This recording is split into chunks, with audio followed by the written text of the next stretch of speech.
wanted to say thank you to everybody for coming out and being with us this evening. I wanted to say a special thank you to the City of Edwardsville and Al Canal for allowing us to hold our meetings at the Wildey Theatre in this beautiful space.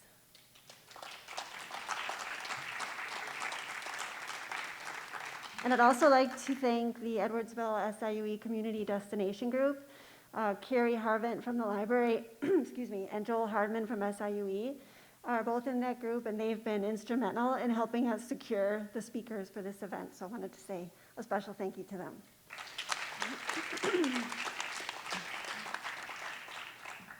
So Dr. Maätita will speak first, and then at the end we'll have a time for questions. We have a microphone set up down here. Dr. Maätita is a professor of sociology at SIUE. She teaches various courses on race and ethnic relations, social inequality, immigration, intergroup relations, and most recently, power, inequality, and resistance in a pandemic.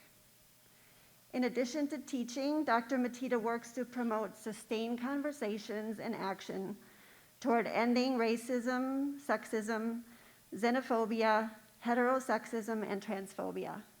And on a lighter note, she also loves Pilates, traveling hazelnut lattes, college basketball, and looking out the window with her 2 cats.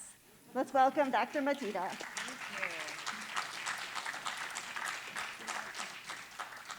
I am so excited to be here for so many reasons. I love this space, first of all. I've been to many concerts here. I'm also excited because it's been 13 and a half months since I've had the opportunity to stand in front of a group of people without a web camera, with shoes on, not with my PJ pants, even though I was thinking, should I keep my PJ pants on? And also without having to think about whether a cat was gonna walk over my keyboard. That's always a welcome addition. Thank you so much for inviting me, especially Jill, for inviting me to take part in this book club, and thank you for taking time out of your busy and hectic lives to hear me share some insights, and I definitely want to hear your insights as well on this book, Color of Law, right? So there's the cover of it, here's an actual copy of it.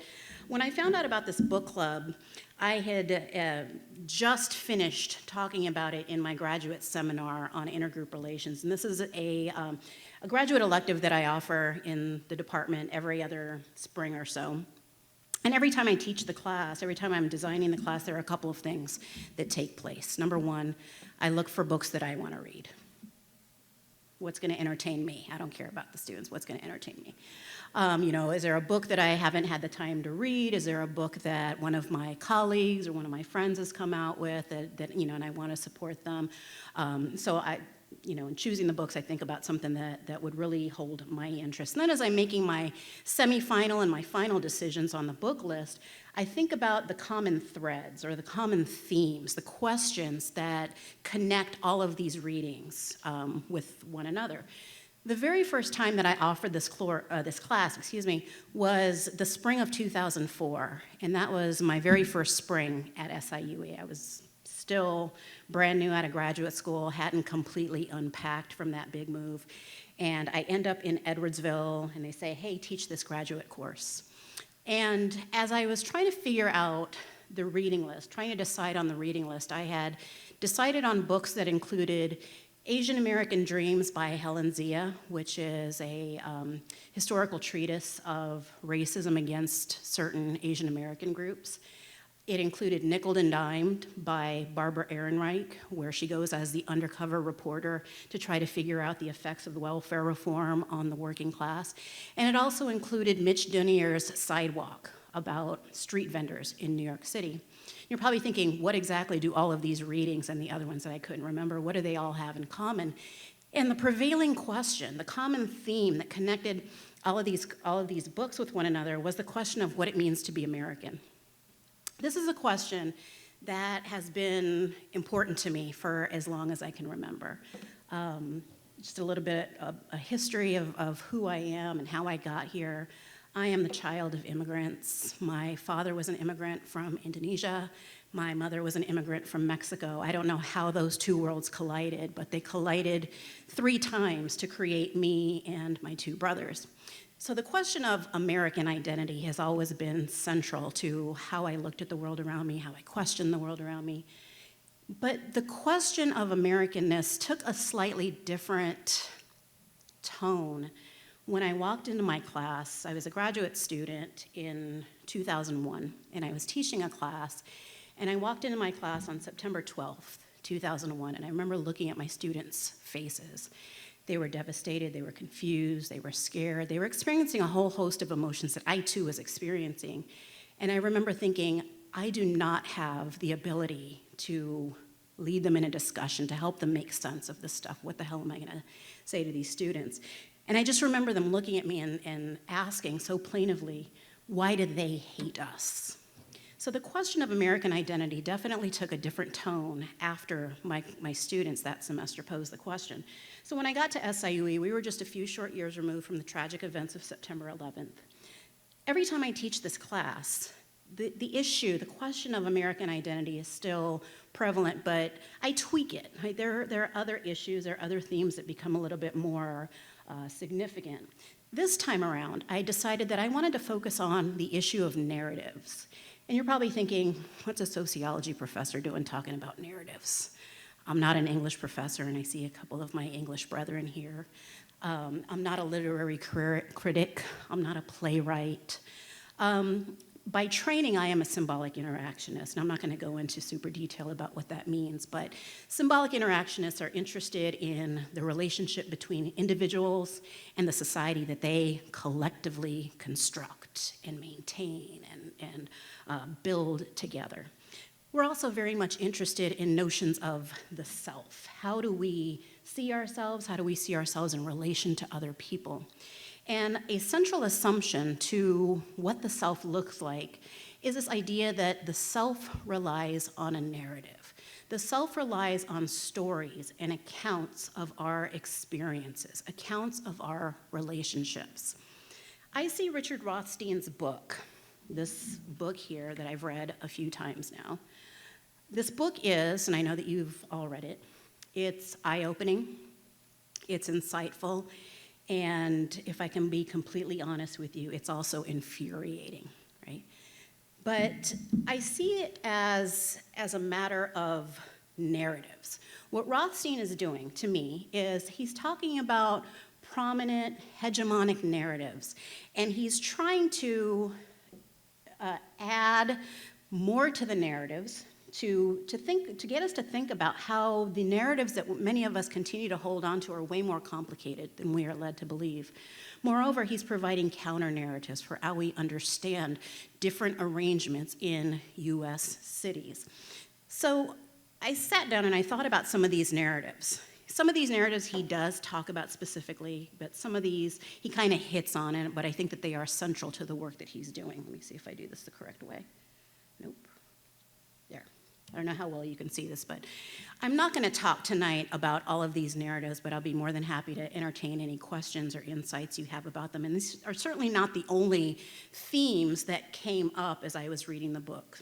These are just the ones that came to mind as I was creating this slide. The first is that residential segregation is a product of our private choices.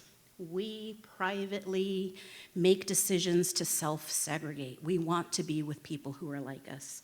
The second is that there is a perfect place for everyone to live. The third is that the opportunity structure is open and available to everybody, irrespective of race and ethnicity, social class, education level, immigration status. It's open and available to everyone. Racism was a Southern enterprise. I love this one. The way to end racial discrimination is to end racial discrimination.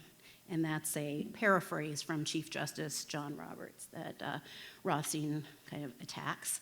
Home ownership is central to the American dream, and America is the land of the free. So these are some of the more prominent themes that I saw throughout Rothstein's book. Again, I'm not going to talk about all of them. I'm just going to talk about 3 of them. But before I get into them, I want to make sure that we're on the same page about what we mean when we talk about residential segregation.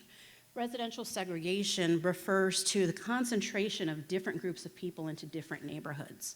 And groups can be concentrated along race lines, ethnicity, religion, immigration status, social class.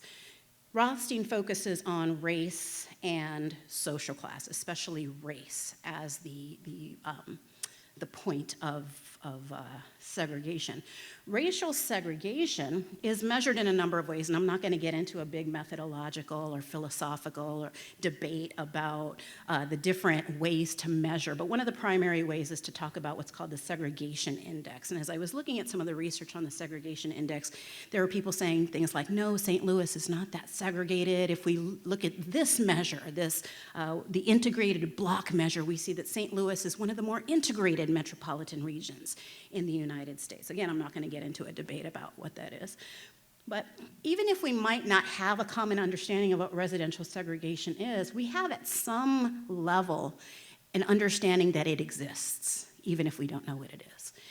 Some of the language is evident throughout Rothstein's book, but these are also some terms and concepts that I've heard students over the years use casually or in their papers. Slum, ghetto, inner city. You never hear about the outer city. Urban blight, nice neighborhood, safe neighborhood, a black or a white neighborhood. And then if we look at the documents from the FHA, we see first residential and also single family versus multifamily. And I love the single family and multifamily concepts because what is built in very clearly is single family means white, multifamily means African American or lower socioeconomic status. Again, we're not going into a debate about what, how to measure and assess residential segregation, but this is just one example. And this is an example showing 50 metropolitan regions throughout the United States on different axes. So what we see, and I don't know how well you can see this, but we're looking at what's called the Segregation Index. That is how integrated or how segregated are different racial and ethnic minority groups throughout communities. And then also looking at these cities' populations back in 1970 to assess population growth and population change. What we see is that there is overall, can you hear me? Okay. I tend to be loud, or so my brothers tell me. So there's an upward slope for all 50 of these cities, and what that suggests is that, at least according to these researchers, using these census data, they're saying that what we see here is evidence of historical residential segregation. St. Louis is here. So we're pretty high. We're not the highest, but we're pretty high up there, the closest metropolitan region. In 1970, so the 1970 population and the share of that population in 2016 was 90%. So there wasn't a lot of growth. What that suggests about St. Louis. Not a lot of population growth between 1970 and 2016. Moreover, the Black Segregation Index is 0.72. So the higher you go up, the more segregated, the lower you get, the closer to zero, the more integrated the cities are. So Chicago's right up here, New York, Buffalo, Cleveland. These are all the towns that Rothstein talks about in his work. When we talk about residential segregation, we are also asking ourselves why? Why do we even talk about residential segregation? Who cares where people live? If it's ultimately about our personal choices, who cares? I want to live on this block, you want to live on that block, that's fine. But what Rothstein and other scholars suggest is that residential segregation is very much connected to other types of inequalities, very real, very serious inequalities. The issues that I have up here, the ones with the asterisks next to them, refer to the issues that Rothstein talks about, but there are also some other issues that he did not talk about. So he talks about unemployment. So how is residential segregation associated with unemployment and different types of employment or work opportunities, or even work training? How is it related to schools and the kinds of schools and education, the quality of the education that you're receiving in certain types of schools, the relationship with law enforcement, transportation, housing costs, the environment, access to wealth. He doesn't talk about access to social services. He doesn't talk about food security. And he also doesn't talk about the very serious racial health inequalities and health disparities that are connected to, among other things, where different neighborhoods are situated and continuing and prevalent patterns of environmental racism. Sociologists, my dear friends, the sociologists, have spent a lot of time talking about residential segregation, as have a number of other scholars, but I'm just going to focus on sociologists in this slide. One of the very first books that I remember reading that completely knocked my socks off, and I think I was wearing wool socks because it was Connecticut, is this book by Massey and Denton called American Apartheid. In this book, Massey and Denton show that residential segregation contributes to prevalent urban poverty. So where you live, the inability that you have to get out for whatever contributes to poverty, contributes to all kinds of experiences, health experiences, access to food, access to work and all that other stuff, really important stuff. So that was the focus of Massey and Denton. But if we go back a little further in history, back in 1978, before some of you were born, I was 6, but I chose this one because I love the title of this article. It was published back in 1978 by Reynolds Farley and his associates, and the title is Chocolate City Vanilla Suburbs. I just love that. So will the trend toward racially separate communities continue? And what they did in this research, and again, this is 1978, they're saying, what causes residential segregation? Is it because black people want to live with black people? Is it because black people as a group do not have the kinds of economic resources to get out of the cities the way that whites have access to these resources? What they found was that those things do matter, but what really matters is whites' unwillingness to integrate, unwillingness to want to see their communities and their backyards and their neighborhoods integrated. So we've been talking about this for a while.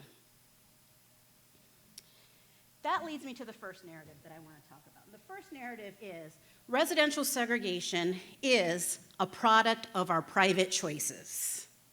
We make these decisions about where we live based on a number of factors, right? We can see these personal choices reflected in the process of white flight, so patterns in which we have cities or neighborhoods that were comprised of predominantly white families, white households, and once you get more racial and ethnic minorities moving in, the white families move out. I think about my hometown of Inglewood, California as being the quintessential case of white flight. My family moved back when whites started packing up and leaving. Some of you might know of a man named Sonny Bono. Sonny Bono went to Edwardsville High. Kevin Costner lived in Edwardsville before his family moved out. Vicki Lawrence, you all know Vicki Lawrence, she is from Inglewood, California, right? So we're talking about some really cool white people whose families left, and then my family moved in. Steering, so the practices from real estate agents, steering people to certain neighborhoods or steering people away from certain neighborhoods. Also redlining, Rothstein talks about. The lack of capital, the lack of human capital, the lack of social capital, the lack of access to resources to get out of the cities or to get out of certain neighborhoods and to move into other neighborhoods, namely the suburbs. This idea that, birds of a feather, we want to live with people who are like us. We want to pray with people who are like us. We want to send our kids to school, or you want to send your kids to school where those other kids, their parents are just like you. It's about class snobbishness. And then going back to our dear friend, Chief Justice John Roberts, residential segregation is about societal discrimination. So it's about us and our thinking and the things that we do, because society, we all know, has nothing to do with the government. It has nothing to do with other social institutions, right? Go figure. All of this refers to de facto segregation. But what Rothstein is saying is that that's just a little part of the picture. Rather, what happens when we take a step back and we intentionally acknowledge the role that government bodies play and the role that the policies that these government bodies created and enforced play. This is called de jure segregation. So we're talking about the policies at the federal, the state, and the local levels. that dictated who lives where, that dictate what neighborhoods can look like. Then we've got the state and federal agencies that upheld and enforced these policies, such as the FHA, such as churches, such as universities. And then we've got this other layer, because things are not complex enough, we've got this other layer where we have state and federal entities, such as the IRS, that are endorsing those agencies that are endorsing and supporting and enforcing those policies.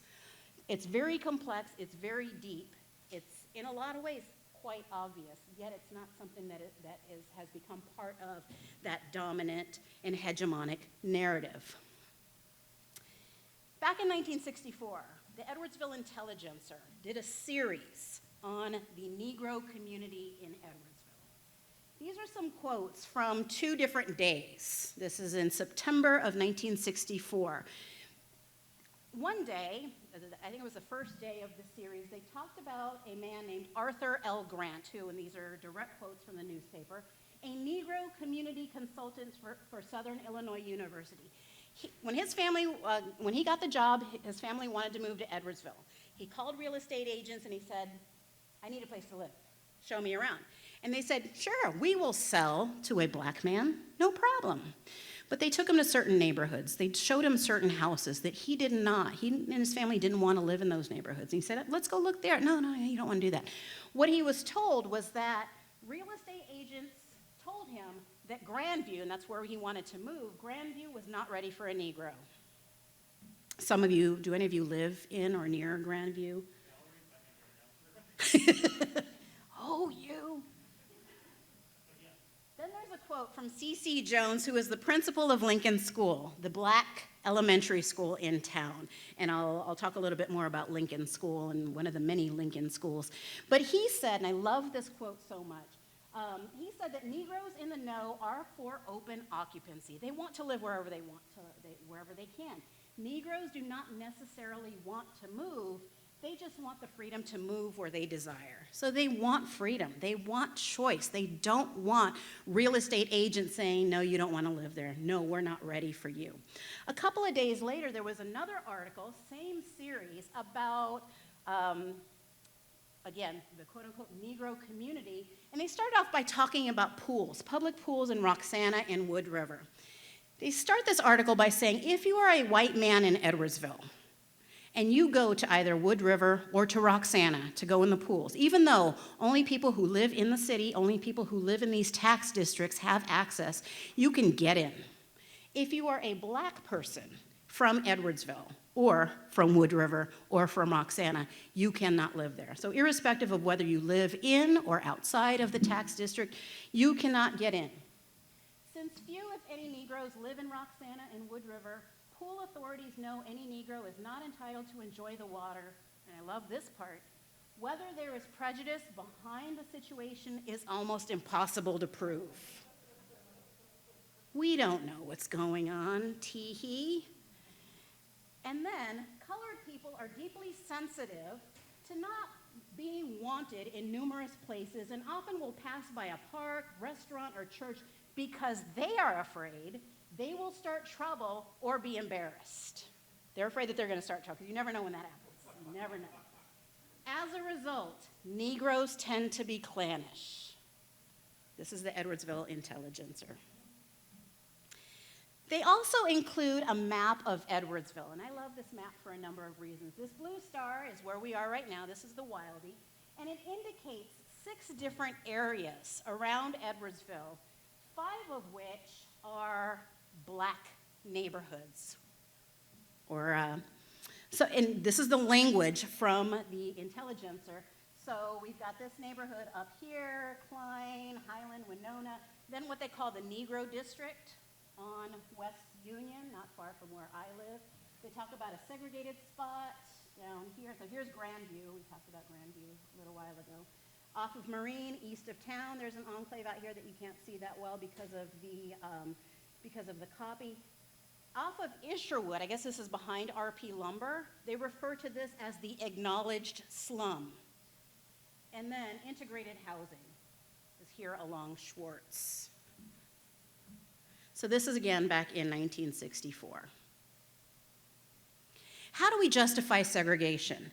If we continue to justify, or if we continue to see it as merely private choices, that definitely absolves anybody else, from, we don't have any responsibility for that. We can't change people's minds. We can't change people's behaviors. People are just gonna do what they wanna do. However, we can justify the different policies that encourage and enforce segregation in a number of ways. Number one, we can justify it in reference to a desire to protect our whiteness.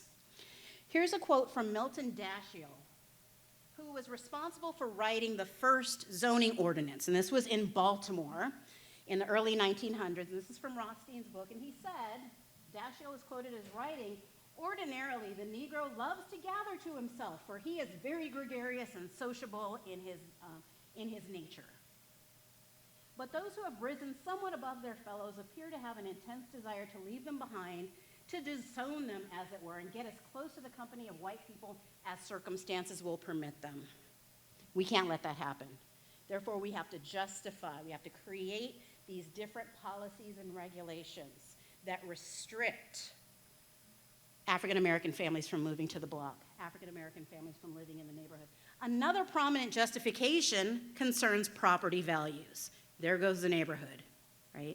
So even though there is this idea, this assumption, this myth that integrating neighborhoods will contribute to falling property values, Rothstein himself says, no, that's not the case. There's so much evidence to the contrary. In fact, there's evidence to suggest that in neighborhoods that are racially integrated, property values actually go up. For fun, the things that I've been doing for fun lately, it's finals week. But for fun, I was looking at different websites to see what kinds of things can you do to increase your property values. I came across one website, and I can't remember off the top of my head which one it was, but they talked about different factors, key factors associated with increasing your property values. They broke it down by real estate factors, economic factors, location, and then the home itself. You notice, and even in the explanations, there was no specific mention. I mean, this is a relatively recent website or article on this website, but there was no specific or even implicit, well, there was an implicit, I would argue that there is implicit mention of race and other factors. When they talk about, for example, how location matters, the school districts, the quality of the schools, are there new commercial businesses, and what kinds of businesses are we talking about? Is there access to a city center, and then zoning regulations? And what I found fascinating in their explanation for zoning regulations and why they matter, they focus specifically on industrial and commercial versus residential, which is basically what Rothstein talks about and how people have used that same language, commercial, residential, and industrial, as a way to justify who can live in certain neighborhoods and who is prevented from moving into those neighborhoods. Then, the fun doesn't stop. I went back to this, the information handbook, Race Relations and Equality in Edwardsville, that was published back in December, just a few months ago. In their section on discrimination in housing, I was just curious, what does it say about discrimination in housing? It says, no, our community should look at the particular housing history of our area. And this is my emphasis, because I want you to see this. There have been innumerable regulations, policies, and actions, many overtly racist, some with hidden racist intent, and some simply with racist outcomes, all of which have created the general de facto segregation in the Metro East. So even the folks who are part of this very important committee, and I'm not saying that their work was not important, I'm not saying that everything in this document is wrong, but I found it very compelling that even in this document, they're acknowledging how de facto segregation has contributed to whatever arrangements we have seen and continue to see in Edwardsville, with a little bit of acknowledgement, yeah, there are some regulations and policies out there, but we're definitely not going to consider them part of de jure segregation. De facto segregation is the narrative. So what does Rothstein say? Rothstein says our private choices do matter. People do have some sort of inclination to discriminate. We want to be with people and near people who are like us. However, he assumes that in the absence of any regulations, in the absence of these government agencies and bodies that legitimize residential segregation, cities would look very different. There would still be segregation, but would it look the same that it does today in most US cities? And he says, no, that's not the case. The second narrative that I'm going to talk about is racism was a Southern tradition. They had slavery in the South. They didn't have slavery anywhere else. So it was just something in back then. When slavery was abolished because of the 13th Amendment and the Emancipation Proclamation, then everything was fine. I don't know what was going on. You know, why haven't we gotten past this? Yes, the South profited from the agricultural economy, primarily on the backs of black slaves. Slavery was in all colonies at one point. It just so happened that the northern colonies and then eventually the northern states abolished slavery, or at least they had their little restrictions about free slavery and all that other stuff, whereas the southern plantation economy said, no, we still like this economy. We are profiting, we are rich. Then we've got the Civil War that was fought because of slavery, and I think that's another interesting narrative here. I oftentimes get in arguments with students who come in as a history scholar. No, Dr. Maätita, you're wrong. Slavery was about states' rights over slavery. No, it was about preserving and protecting the economy because of slavery, right? I mean, we could go on all day about this, right? But after the Civil War, the government introduced and eventually ratified 3 different constitutional amendments, the 13th, 14th, and 15th amendments. I'll talk a little bit about those in a few minutes, but the 13th Amendment is the one that, for all intents and purposes, abolished slavery, except as a punishment for a crime. So what happens when we abolish slavery? What's going to happen in the South? In the North, we see industry booming, people moving to the urban centers because there's work there in factories. So the North is doing pretty well after the Civil War. The frontier life that we saw in the early parts of the 1800s are slowly but surely coming to an end out west. And the South is still scratching their heads and scratching their bellies trying to figure out how are we going to recover from this.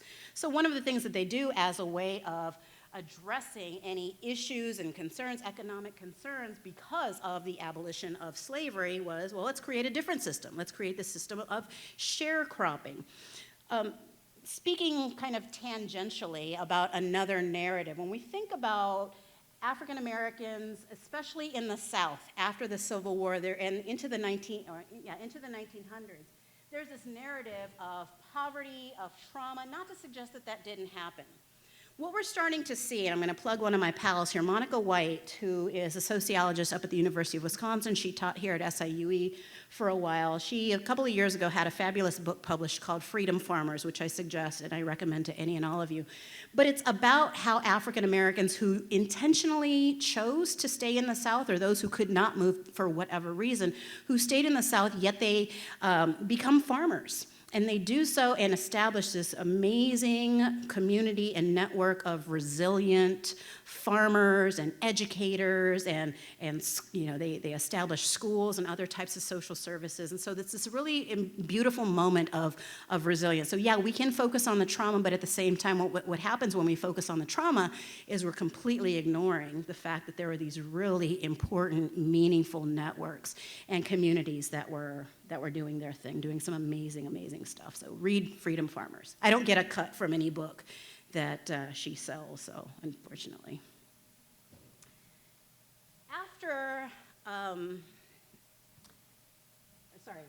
In the early 1900s, remember, we see that northern cities are booming, industry is booming, the South is floundering, they're trying to figure out what's going on. And one of the things that happens, especially for African Americans in the South, is they leave. And there are 2 different waves of what we call the Great Migration. The first wave was from about 1915 to 1940, so just before the United States entered World War II. It's about 1.6 million African Americans moved from the South. You probably can't see this that well, but They move from the South into northern cities, such as St. Louis, such as Chicago, such as Philadelphia, Detroit, Long Island, Boston, Baltimore. Again, these are the cities that Rothstein talks about. From 1940 to 1970, we have what's called the second wave of the Great Migration taking place. And not only are African Americans leaving the South and going into northern cities, but now they're going out west. They're going to Los Angeles, they're going to San Francisco, they're going to Seattle, they're going to Denver, they're going to Kansas City. These are some of the cities that Rothstein talks about. So what is the relationship between the destination points for this great migration and the different policies and the different cases that Rothstein talks about that contribute to residential segregation? How do white people respond? When you live in these communities, when you live in these cities that are changing in the early 1900s and you see mass groups of African Americans moving into the cities, working in these cities, or at least trying to work in the cities, what do? You leave.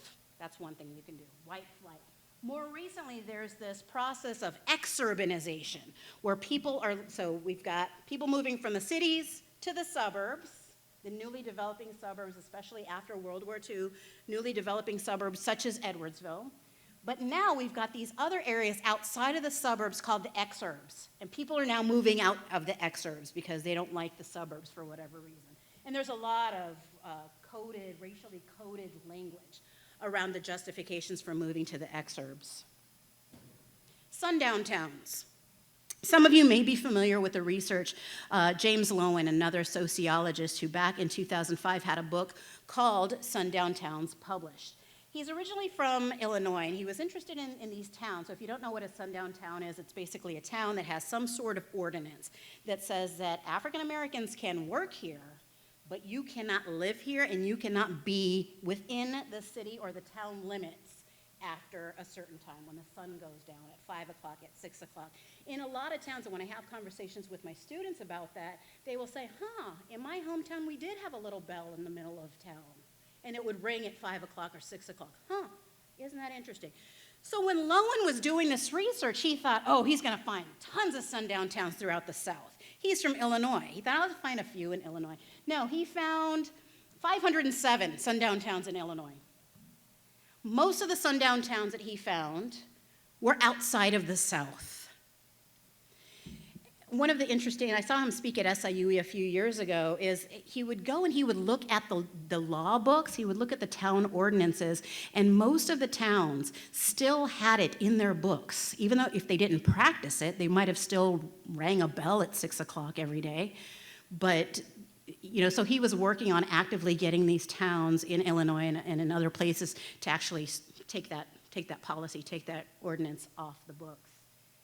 Here's a link to it. If anyone wants a copy of this presentation, I'm more than happy to share it with you. But there's a link that you can go to. There's a website that he helped to establish where you can look at different sundown towns in different states. So I looked at Illinois and listed, and these are some that are confirmed sundown towns, some that are suspected sundown towns, some that are kind of by word of mouth. I remember my grandfather saying this. East Alton, Glen Carbon, Granite City, Highland, Madison, Maryville, Roxana, and Wood River are on this list. Another response is outright and oftentimes state-sanctioned violence and trauma. Between 1865 and 1945, there were 69 race riots. I'm sure there were way more than that. I can't even imagine how many people were injured and killed. Most of these race riots had to do with a number of factors. The potential for African Americans in different neighborhoods and different cities to accumulate any kind of political power. So if somebody was running for public office and a newspaper endorsed them, let's go after that newspaper editor and let's firebomb the office. Most of the race riots were created out of these myths, out of these stories that black men were sexually assaulting white women. And so that brings up a whole other issue about protecting especially white women. There's a fabulous website that you can go to if any of you have ever been to and it's escaping me right now, there's a Legacy Museum in Montgomery, Alabama, what people call the Lynching Museum, and I got to go there a few years ago, but there's a website where you can look at a map and it'll show you where known lynchings took place. And it's a fabulous, but also very, very painful and very harsh website to look at. And every time I look, and I don't look at it every day, but if I'm prepping a lecture or something like that, we're talking about something in class, I'll bring it up.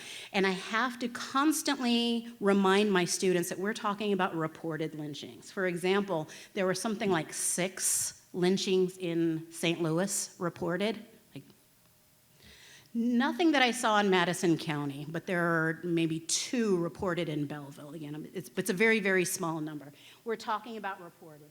And then finally, we've got the segregation ordinances. We've got the restrictive covenants. We've got the New Deal. We've got the Federal Housing Administration. All of these different factors combined, contributing to creating these ordinances that say you can live here, you can't live here. What you'll notice is that white flight, sundown towns, sanctioned violence, and the segregated ordinances are all connected with one another, even though I present them separately. They're all very much connected to one another. So what does Rothstein say? Is racism, or was racism, excuse me, a Southern tradition? Well, yeah, there was the plantation, there was the agricultural economy in the South, but most of those cities that he talks about in this book were the destinations for the migrants, the folks who actually left in what we call the Great Migration, either the first or the second wave. We're talking about cities not specifically located and just kind of concentrated in the South. We're looking at cities in the Midwest, such as Chicago, such as St. Louis. We're talking about places in the Northeast, Boston, Buffalo. We're looking at places out west, San Francisco, or even Seattle. Racism was a Southern tradition, and I did that intentionally because that implies that racism is a thing of the past. It's something that happened back then, and because we have these amendments that have abolished the practice of slavery, then all is good. Why are we even talking about it? Yet racism prevails in so many different ways. Finally, if we think about how people wanted to protect the political economy of slavery, they said we need to protect the Southern economy. It's really, in the grand scheme of things, it's really not that different from how people say we need to make sure that our neighborhood looks a certain way because we have to protect property values. Economic interests are national interests. And the final narrative that I want to talk about, I love this one. America is the land of the free. And I really struggled when I was trying to figure out exactly how to label this narrative. There are so many different directions that I could have taken, but I decided to go with America is the land of the free because it says so in the Star-Spangled Banner. Francis Scott Key is an interesting fella.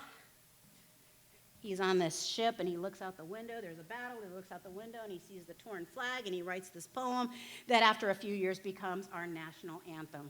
He was critical of slavery, but he wasn't so keen on freeing black people and giving them all their rights. So that's why I call him an anti-abolitionist. Says the land of the free. But what do we mean when we talk about freedom? And I got to be honest with you, when I was writing this and I was thinking, okay, what does it mean? I kept thinking of Mel Gibson as William Wallace yelling, freedom, okay. And I told myself, do not tell that story. What is freedom? Freedom is about control over how we are governed. Freedom is also peaceful enjoyment and private independence. Freedom is a matter of degree of power between the government and the populace. And there are a lot of philosophical distinctions and political distinctions between any potential overlap in freedom, liberty, and also democracy. So that's why I struggled with what to label this particular narrative.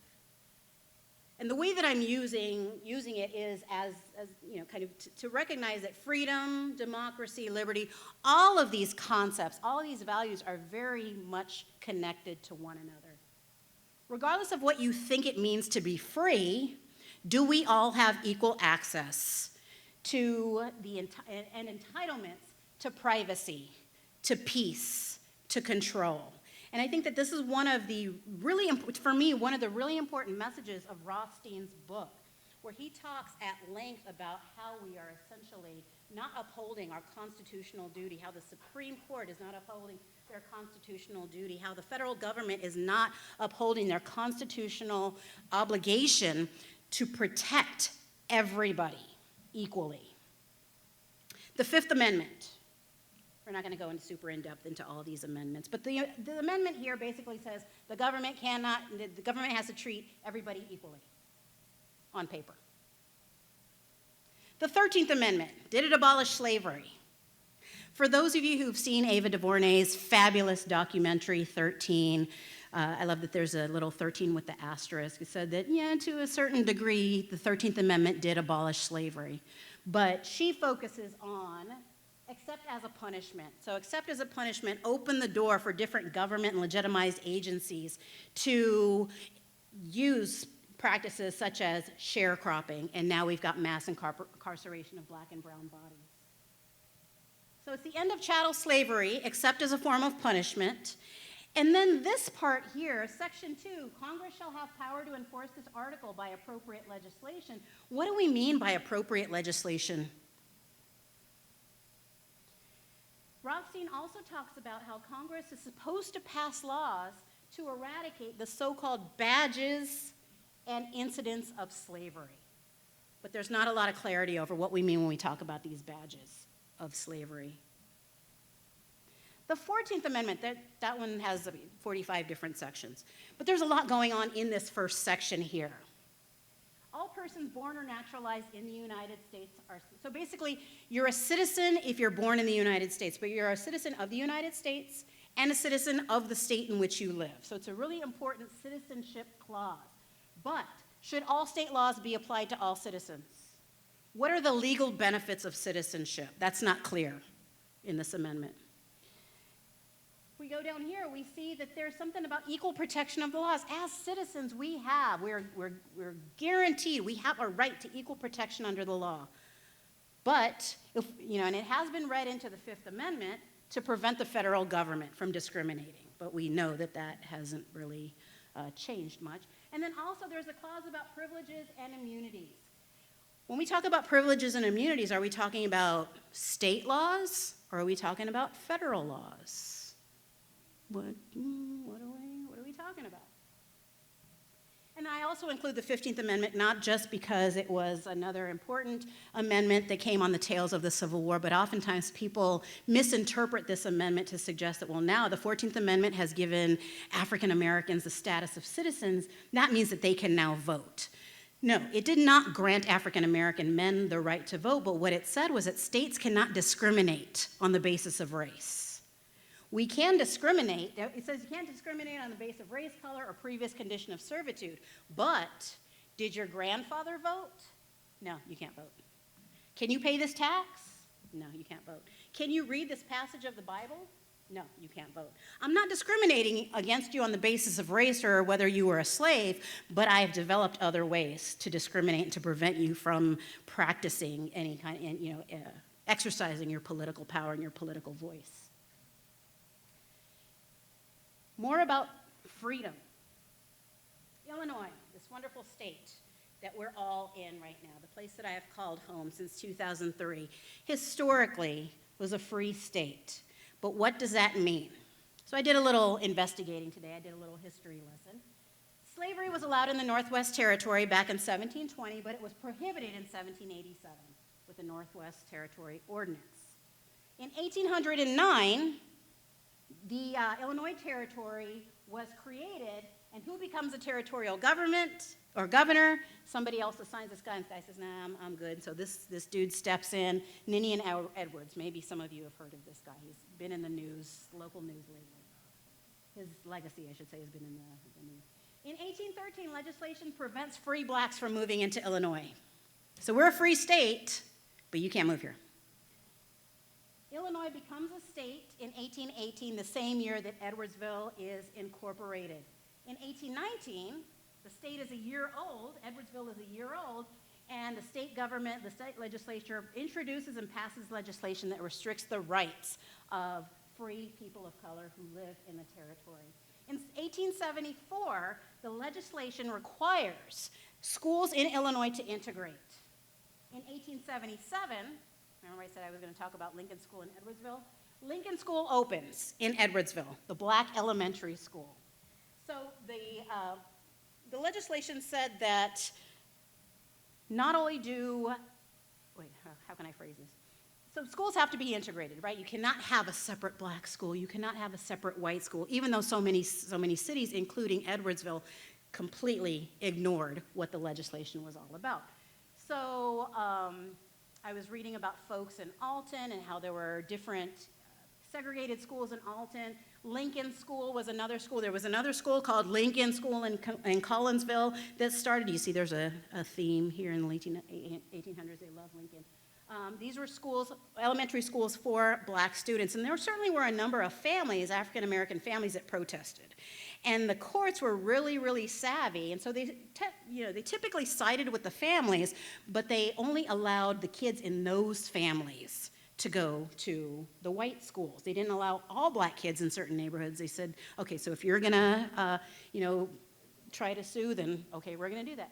Edwardsville said, we're not going to do that. We're going to have the Lincoln School. Moreover, even though most high schools throughout the state were integrated, Edwardsville was one of those towns that said, to use 2021 language, nah, we're good, fam. They didn't do that. They were very, very nice. They did not allow African-American students to enroll until 1951. They were very nice, though. So for the African-American families, the African-American high school students who lived in either Edwardsville or Collinsville, those school boards paid the tuition for those students to go to other schools. So you either had to go to a school in Lincoln High School in East St. Louis, Sumner High School, which is closed, isn't it? Sumner High School in St. Louis, or Lincoln University High School in Jefferson City. So that meant you had to go stay somewhere else, stay separate from your family, or you didn't go altogether. So what does Rothstein say about the land of the free? There's a pivotal quote that dates back to 1947, and this was a judge, an LA County Superior Court judge, Stanley Mosk, and this was one of those cases where you had somebody who was saying these zoning ordinances are BS, you're infringing upon my civil rights. And the judge in this case said, and again, this is back in 1947, this court feels there is no more reprehensible un-American activity than to attempt to deprive persons of their own homes on a master race theory. This guy went on to become a Supreme Court justice, but we have read in Rothstein about the Shelley case and about all these other cases that followed after that, basically ignoring what this judge said back in 1947. Rothstein really hits on this point about having a constitutional obligation to protect people, to allow them their rights, to allow them certain privacies. And the government and other government agencies, such as the FHA, such as the Supreme Court, have not done that. How does he do that? He does that by uncovering and focusing on these entities that introduce and enforce these policies, the entities that endorsed those agencies that endorsed or introduced the policies, and then those other agencies that supported those entities that supported the policies. So who is really free? How do we fix the narratives? We can do so in a number of ways. We can introduce and remind ourselves of parts of the story that are not there. One thing that I didn't say about narratives is that, as you're reading these stories, as you're reading these accounts, be very mindful of a number of things. What information makes it into the narrative? What information is included? I always think about, and I'm glad that you read my bio. When you send something off for publication or you do this kind of talk, someone says, hey, send us a bio, usually 150 words or less. How do you describe yourself in 150 words or less? What do you include? Obviously, I included not just the classes that I teach, but yeah, I do like to look out the windows with my cats. I like Pilates. I like hazelnut lattes. What I did not include was that I also love the Golden Girls. I love new wave music. And my dream is to go to Belize this year. Who knows if it'll happen, right? So what information is included in the narrative and what is not included? I think that oftentimes what is not included is even more meaningful than what actually makes it into the narrative. Moreover, we have to question, what is the purpose of the narrative? What is the purpose of telling a story in a particular way? Does it make us feel better? Does it make us feel more powerful? Does it make it easier for us to look at that group and to point our fingers and say, you just want to be separate. You don't want to play by the rules. Everybody else over here is playing by the rules. We're having fun. You're not, you suck, all this other stuff. There's an intentionality behind these narratives. So what Rothstein does, I think, is he adds more information. He thinks about what is not in the narrative and how can we highlight it, how can we add it to this picture.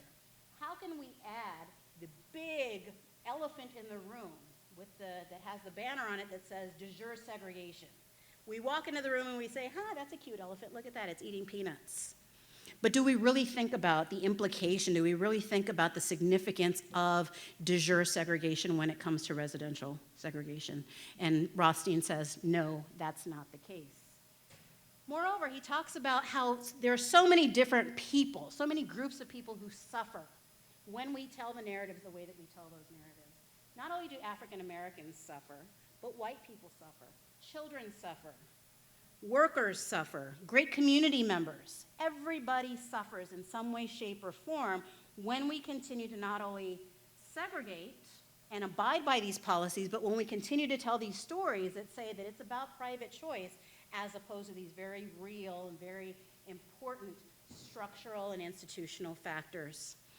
He also, by way of conclusion, offers different proposed fixes. And he acknowledges that, it's very difficult to tell people, to get people to buy into this idea that de facto segregation is not the ultimate cause of residential segregation. There's this other big picture, going back to the elephant, right? So, but what things can we do? There are a number of policies, housing policies, zoning policies that we can change, that we can introduce. We can ban zoning ordinances, and or we can create integrative or inclusionary ordinances. We can, and he talks about the National Fair Share Act, which was initially introduced by John Charles Boger, I think I'm saying that name correctly, back in 1993, which is about providing incentives for neighborhoods that we're integrating. So let's provide some sort of incentives, market incentives for you. And if you don't want to integrate, if you want to continue to segregate, we're not going to offer those incentives. So let's get people where their money is. Let's talk to people with their wallets, or have them talk with their wallets, and maybe they'll change their behaviors. And then we can also think about it in reference to community improvements. Let's invest in communities. I think that investing in communities is important because it gets us to think about not just what happens in neighborhoods and not just the significance and the weight of housing as an industry and the effects of this industry on residential segregation, but it gets us to think about all the other social institutions that are so important and play such a huge role in all of these arrangements, all of these different manifestations and consequences and effects of racism that so many groups continue to experience. What happens if we invest in education? What happens if we invest or defund law enforcement? What happens if we invest in healthcare? What happens if we invest in workers, if we invest in the workforce and we invest in the labor force? What would happen then? It's important to notice, and even though Rothstein talks about this, he acknowledges that this is not an easy fix. how do we fix this one part of the puzzle? And I think that this is not just a significant sociological question, but it's something that my students get so incredibly frustrated over. So many of my students, when they come into my classes, they want easy solutions. Tell me what to do. Tell me what's going to be on the exam. How do we fix this problem? How do we fix racism? If I knew the answer, would I be working at SIUE? Probably. I don't know, I can't even imagine, right? It's so complex because it's so deeply embedded throughout so many different institutions, social institutions that are working together. That's what it means when we talk about systemic racism. That's why racism is not just about individual behaviors, it's not just about individual attitudes, it's embedded in our history. We can't change history, but we can change what's happening now. One way that we can start to affect that change, again, it's not going to be overnight, but one way that we can work to affect change is to have these kinds of conversations, is to write these kinds of books, is to read these kinds of books, is to tell other people, to have conversations with people about that. And when I teach the race and ethnic relations class to my undergrads, that is the big takeaway for them, is to have these conversations, especially because so many of us are afraid to have these conversations. We're encouraged to be colorblind, or we're encouraged to completely steer away from race because we don't want to offend people. We know that it means something, we don't necessarily know what it means, but we know that we don't want to offend people. And I say the one way that we get over that particular really big hump is to have these conversations, is to get uncomfortable, is to get messy. And I think that when we get messy, that's where some really good work takes place. That's where some really good thinking takes place. So that's it for tonight. Now I'm interested in hearing your questions, your insights. Thank you.